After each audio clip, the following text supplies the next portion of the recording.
اور قوم سمود کی طرف ان کے بھائی صالح کو بھیجا تو انہوں نے کہا، اے قوم، اللہ ہی کی عبادت کرو، اس کے سوا تمہارا کوئی معبود نہیں۔ اسی نے تم کو زمین سے پیدا کیا اور اس میں آباد کیا، تو اس سے مغفرت مانگو اور اس کے آگے توبہ کرو۔ بے شک میرا پروردگار نزدیک بھی ہے اور دعا کا قبول کرنے والا بھی ہے۔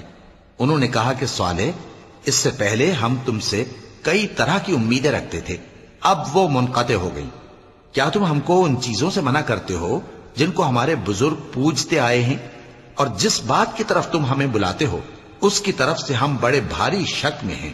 صالح نے کہا، اے میری قوم، بھلا دیکھو تو، اگر میں اپنے پروردگار کی طرف سے کھلی دلیل پر ہوں اور اس نے مجھے اپنے ہاتھ سے نبوت کی نعمت بخشی ہو، تو اگر میں اللہ کی نافرمانی کروں تو اس کے سامنے میری کون مدد کرے گا؟ تم تو کفر کی باتوں سے میرا نقصان ہی کرتے ہو۔